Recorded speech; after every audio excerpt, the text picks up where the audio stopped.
bastante coisa no cenário internacional e queria focar aqui nessa primeira pergunta para a gente começar o nosso bate-papo sobre a inflação. O CPI, inflação ao consumidor ontem, veio um pouquinho acima do esperado pelos analistas, né? Mas acabou não mexendo muito com o bom humor dos investidores. Hoje pela manhã a gente teve a inflação ao produtor, que mostrou uma deflação. Conta um pouquinho mais sobre esses dados, como é que o mercado deve reagir a esses números. Paulo, assim, em relação ao índice de ontem, né, que foi o CPI, que é o índice de inflação ao consumidor, você teve números acima, né, das estimativas. O único número ali que veio um pouco positivo, ao meu ver, foi quando você pega a leitura anual para o núcleo da inflação. Ele veio levemente acima, veio no 3,9, só que veio abaixo do número anterior, que era 4.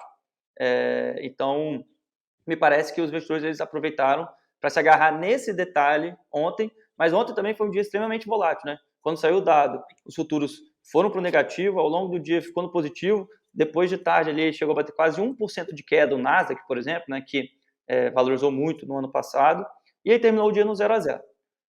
Hoje a gente teve o início da temporada de resultados, mas também tinha essa questão do PPI. E aí o PPI ele surpreendeu positivamente, como você falou, né, mostrou deflação na leitura mensal.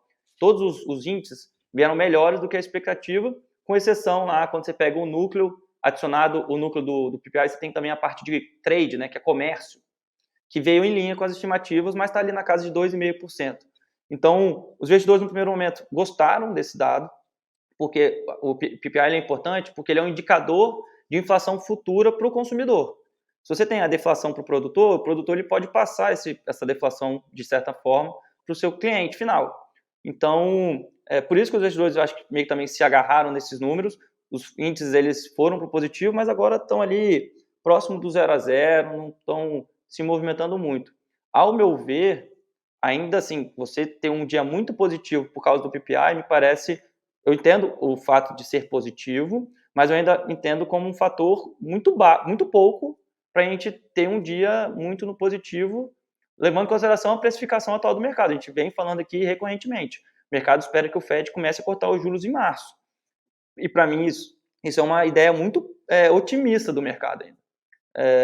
O próprio CPI de ontem, ele veio, né, com a aceleração em relação ao mês anterior, acima das expectativas. E quando você pega o número cheio, por exemplo, eu sei que o número cheio ele tem essa questão volátil dos alimentos, da energia, mas eu acho que é importante a gente salientar, porque é o número que aparece na manchete, né? Ele foi para 3,4 e a gente vai pegar ele há 2 anos atrás, em junho de 2022, quando bateu a máxima. Ele bateu, foi 9,1. Um ano depois, ele bateu 3%. De fato, foi uma desinflação muito importante, muito rápida. Só que desde então, ele não veio de novo para casa dos 3%. Ele ficou de lado, foi para 3,7, voltou para 3,4 agora. Então, assim, me parece que o processo de desinflação esperado pelo mercado, ele vai ser mais devagar do que o mercado está precificando agora. Então, a gente teve até ontem uma fala de uma das presidentes do Fed, né? Eu não vou lembrar exatamente qual Fed, mas é a Loretta Mester, que ela falou que ela entende que corte de juros para março para ela parece ser um pouco demais ainda. Anteriormente, você já teve um outro presidente, lá o Bostic, que é de Atlanta, falando que ele estima 2 cortes a partir do segundo semestre. Então, assim, alguém está errado nessa história. Não sei se é o mercado, não sei se é os investidores. E a gente, né, quando você fala muitos cortes, eu não tenho uma perspectiva tão positiva assim quando você fala assim, vou ter 6 cortes de juros ao longo do ano. Me parece que tem alguma coisa nessas projeções, né, que a economia não vai estar tão boa assim, que vai demandar uma atuação maior do Fed. Então, eu ainda estou, de certa forma, cauteloso em relação a essa precificação para o mercado e como isso impacta os ativos de risco, né? A gente vê ali o S&P nos 4.780 agora, quase bateu a máxima, né, a máxima dele do intraday é 4.818, então a gente está menos de 1% dessa marca. E assim, a gente ainda tem muitos riscos ao longo do ano para a gente ver um mercado muito no positivo, né? Então, eu acho que foi mais ou menos isso o racional que eu vejo dos índices de inflação. Realmente parece estar um pouco descasado, né? Porque realmente a própria reação do mercado ontem mostrou, né? O CPI veio acima, mas o mercado continuou ali, né? Animado, prevendo esses cortes em março. Parece que realmente aí parece que tem alguém que não está muito certo nessa história. Mas já que você falou dos riscos aí, a gente parece que tem um risco a mais, vamos dizer aí, começando em 2024, com esses conflitos lá no Oriente Médio ganhando cada vez mais tração por lá, né? Envolvendo agora Estados Unidos, Reino Unido, o negócio está ficando muito quente por lá e já começa a impactar o petróleo, né? Claro, a gente não viu ainda disparar, mas hoje, por exemplo, chegou a passar ali, né? O futuro ali dos $80.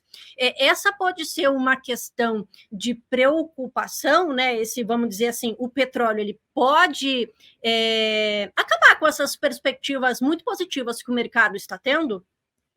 Sim, com certeza, né? Se você for pegar na leitura mensal, a linha de energia lá do CPI, ele tinha apresentado uma queda de 2,5 em novembro, se não me engano, e aí foi para o positivo agora, 0,4. Obviamente, né, um aumento pequeno, mas já mostra, né, na margem que os preços de energia estão aumentando.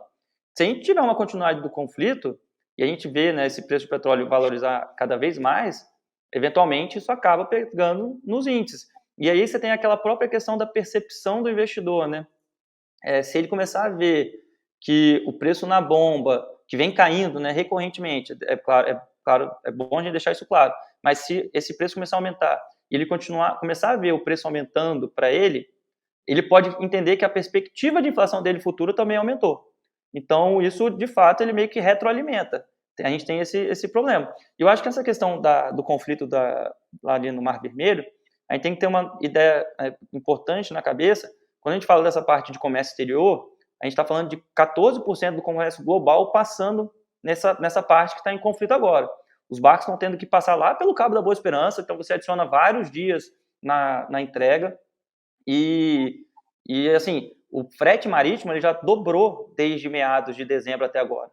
Até quando você olha as empresas de frete marítimo, as ações valorizaram muito porque a perspectiva é que elas vão conseguir cobrar mais. E aí eu penso assim, isso aí foi o início do conflito mesmo ali, né, com os rebeldes e Houthis, se deu no meado de dezembro. E aí quanto tempo vai demorar essa questão? Infelizmente, é muito difícil a gente prever com exatidão esse término desses conflitos. Se a gente for lembrar o conflito da Ucrânia e Rússia, tinha gente falando assim, com um mês isso acaba, porque a Rússia é muito maior. E aí, né, a gente está aí já quase entrando no terceiro ano. Eu não sei quanto tempo vai gastar esse conflito. Então, por isso que eu acho que hoje o petróleo ele é um hedge geopolítico importante, porque, por acaso, se o Irã entrar de fato nesse conflito, está falando de um dos 10 maiores produtores de petróleo do mundo. Será que isso não pode impactar, né, de certa forma, até a produção do Irã? Esses mesmos rebeldes foram que atacaram lá em 2022 uma planta produtiva na Arábia Saudita. Sei lá se eles podem querer fazer alguma sabotagem. Enfim, a gente não pode ficar contando muito com a boa vontade desse pessoal, infelizmente, né?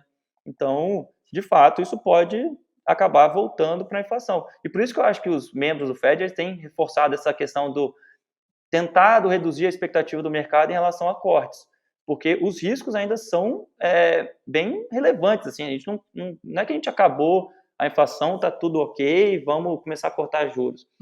Se o Fed começar a cortar os juros, eu acho que teve um dado que passou ontem meio que despercebido, mas eu acho que é interessante a gente falar também, os pedidos de seguro-desemprego vieram abaixo das estimativas, obviamente veio um pouquinho abaixo, mas pelo menos mostra que o mercado de trabalho ainda está, de certa forma, resiliente, assim. Você corta juros, o risco de acelerar novamente essa inflação e você demandar mais juros ali para frente, eu acho que seria o pior cenário para o mercado.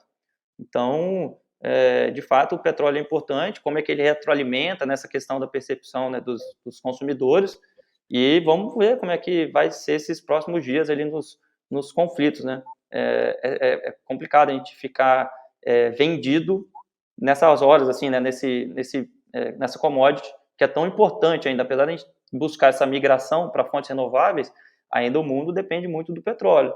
Então, eu acho que sim, tem uma questão importante para a gente observar no preço do petróleo nos próximos meses.